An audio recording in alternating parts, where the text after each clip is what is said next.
Hi everyone, welcome to Munna vlogs.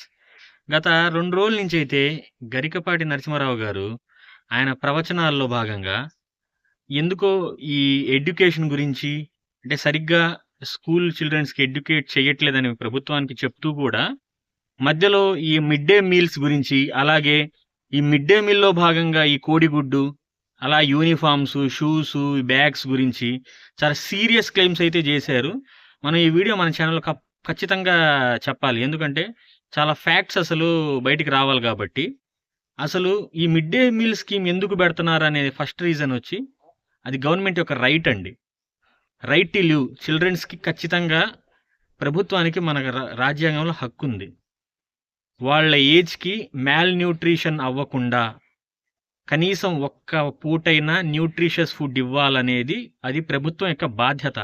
ఆయన ఎందుకు చెయ్యాలి ప్రభుత్వాలు అంటున్నారు గానీ, ఎందుకు చేయకూడదని నేను అడుగుతున్నాను. ప్రభుత్వంలో ఇంకా ఈ ట్యాక్స్ కడుతున్న ఈ అమౌంట్స్ గానీ, డైరెక్ట్ ఆర్ ఇండైరెక్ట్ ట్యాక్స్ కడుతున్న ఈ ప్రజల సొమ్ము ప్రజలకే ఎళ్ళాలి గదా! ఇంకెవరికెళ్ళాలి? ఫ్రాడ్ చేసే వాళ్ళ జేబుల్లోకెళ్ళాలా? లేదు గదా! సో, ఖచ్చితంగా ఈ మిడ్ డే మీల్ స్కీమ్ అనేది ఈ రోజు నుంచి ఈ రోజుకో, లేదంటే ఎవరో కావాలని తయారు చేసిందది. ఇది supreme court of India guidelines ఇచ్చింది. అంటే 1995లో mid day meal scheme start అయినా కూడా డ్రై రేషన్‌గా ఇచ్చేవాళ్ళు. దాన్ని 2001లో ఒక పిల్లేస్తే సుప్రీం కోర్ట్ చాలా క్లియర్‌గా కుక్డ్ మీల్ అంటే వండిన అన్నాన్ని పిల్లలకి కంపల్సరీ ఇవ్వాలి అని ఒక రూల్ పాస్ చేస్తూ అన్ని స్టేట్ గవర్నమెంట్స్‌కి డైరెక్షన్స్ ఇస్తే అప్పటి నుంచి అయితే ఇవి పిల్లలకి మిడ్ డే మీల్స్‌గా అంటే పీఎం పోషణ్ అని చెప్పి అంటే ఒక్కో గవర్నమెంట్ ఒక్కో నేమ్స్ ఇచ్చుకునేవాళ్ళు. లాస్ట్ గవర్నమెంట్‌లో స్టేట్‌కొచ్చి జగనన్న గోరుముద్ద అనేవాళ్ళు. ఇప్పుడు డొక్కా సీతమ్మ బడి భోజనం అనేవాళ్ళండి పేరు ఇప్పుడు దాన్ని. మన స్టేట్ ఆంధ్రప్రదేశ్ వరకైతే. మీకు కొంచెం స్టాటిస్టిక్స్ కూడా చెప్తానసలు. ఇది 2001 నుంచి చెప్పాను కదా! వండిన అన్నాన్ని ఇవ్వాలని చెప్పి. ఫస్ట్ 2003 వరకు ఏమనుకున్నారంటే ప్రైమరీ స్కూలు 1 నుంచి 5వ తరగతి చదివే వాళ్ళకి ఇచ్చారు. దాని తర్వాత మెల్లగా 2008లో 8థ్ క్లాస్ దాకా పెంచారు దాన్ని. అదే 2008 అక్టోబర్‌లో 9థ్ క్లాస్, 10థ్ క్లాస్ కూడా ఇవ్వాలి మనం. వాళ్ళని వేరు చేయకూడదు. వాళ్ళకి న్యూట్రిషన్ తక్కువ ఉందని చెప్పి మొదలుపెట్టారు. అలా ఈ మోడల్ స్కూల్స్ ఈ మన మోడల్ స్కూల్స్ ఉన్నాయి కదా! 2013, 14లో కూడాను వాళ్ళకి దీన్ని ఎన్హాన్స్ చేశారండి. ఒక్కో అంటే అంగన్వాడీ దగ్గర నుంచి హాస్టల్స్ వరకు. అంటే ఒక్క పూటైనా ఖచ్చితంగా న్యూట్రిషన్ ఫుడ్ వాళ్ళకి ఇవ్వాలన్న ఒక్క రీజన్‌తోనే ఈ ఈ ప్రభుత్వాలు ఇది చేసింది. దీన్ని ఎక్కడో ప్రభుత్వానికి ఏదో బర్డెన్ అవుతుందని ఎక్కడసలు ఇప్పుడు దాకా ఏ స్టేట్ గవర్నమెంట్ చెప్పలేదండి ఈ మాట. మరి ఆయన ఎందుకంత ఇబ్బంది పడిపోతూ చెప్పారో అసలు ఎవడికి, ఎందుకంటే ఈవెన్ స్టేట్ గవర్నమెంట్ షాక్ అయింది. ఇలా ఎందుకు చెప్పారు? ఎందుకంటే ఆయన ఒక పద్మశ్రీ అవార్డ్ గ్రహీత. గరికపాటి గారు, చాగంటి గారు లాంటి అంటే ఇంత ప్రవచనాలు చెప్పి హైలీ క్వాలిఫైడ్ అంటే మత ప్రచారకంగా ప్లస్ ఎలా ఉండాలి ఈ రామాయణ మహాభారతాల్లో అష్టోద్ధానం అసలు ఒకటని కాదండి. ఇంత నీట్‌గా చేసేవాళ్ళు ఇలా మాట్లాడితే స్టేట్ గవర్నమెంట్స్ ఏం చేస్తాయి?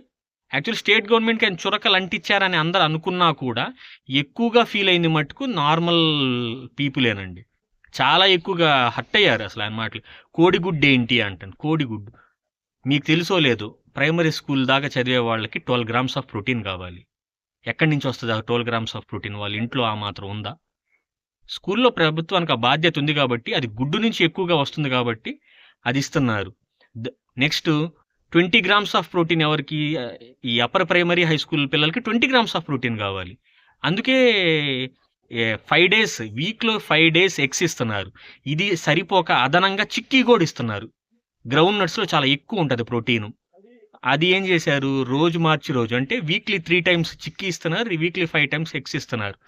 అంటే ఎక్కడైనా కొంచెం లోపం అటు ఇటు జరిగినా కూడా కనీసం ఈ పిల్లలకు అందాల్సిన ప్రోటీన్ స్థాయి అయితే దక్కుతుందని చెప్పి ప్రభుత్వాలు ఇంత కష్టపడి పనిచేస్తుంటే అసలు టీచర్లు ఎన్నో ఎజిటేషన్స్ చేశారు. బాత్రూమ్ డ్యూటీల్లాగా ఏదైనా ఉంటే వాళ్ళు ఇబ్బంది పడ్డారు తప్ప ఎక్కడ మిడ్ డే మీల్ స్కీమ్ మీద ఒక్క ఆరోపణ చేయలే వాళ్ళు ఇన్ని సంవత్సరాల దాంట్లో. చివరికి నిన్న వాళ్ళు కూడా మేము అసలు ఆయన ఖండిస్తున్నాం అని చెప్పి ముక్తపదంగా అన్ని రకాల యూటీఎఫ్, ఏపీటీఎఫ్ లాంటి వాళ్ళ ప్రెస్టీజియస్ అసోసియేషన్స్ కూడా ఒకటే మాట. అసలు ఎందుకు ఈయన చెప్పారు? ఏమైంది? లంచ్ టైంలో ఒక హెడ్ మాస్టర్ అంటే ఆ స్కూల్‌కి పెద్ద పెద్ద వ్యక్తి ఆయన. ఆ మాత్రం చేయలేరా? ఆ గుడ్డు లెక్కేసుకోవాలి. లెక్కేసుకొని వాళ్ళ ఇంట్లో వాళ్ళు లెక్కేసుకోరా? అంటే పిల్లలకి చదువు చెప్పడమేనా? అంటే ఈ ఫుడ్ రిలేటెడ్ ఏమి చేయరా? ఎవడికి లేని పెయిన్ ఈయనకెందుకొచ్చిందసలు? అదే అర్థం గాని విషయం గూడాను. వాళ్ళకి అన్ని సౌకర్యాలు ఇస్తే వాడేం చదువుకుంటాడు? సోవరం పెళ్ళికొని కొత్త పెళ్ళికొడుకు, సోవరం పెళ్ళికొడుకు అనేదో సంథింగ్ పేరు చెప్పారు. ఆ! అలా ఎలా అండి? ఇవ్వాలి గదా! గవర్నమెంట్ బాధ్యతది. గవర్నమెంట్ స్కూల్‌కి ఎవరు ఎళ్తున్నారు? 90% అసలు ఎవరు ఎళ్తున్నారు? బడుగు బలహీన వర్గాలు, నిరుపేదల వాళ్ళ పిల్లలే వెళ్తున్నారు. సో, ఎవరైనా మిగతా వాళ్ళ పిల్లలు ఎళ్తున్నారా? ఆ!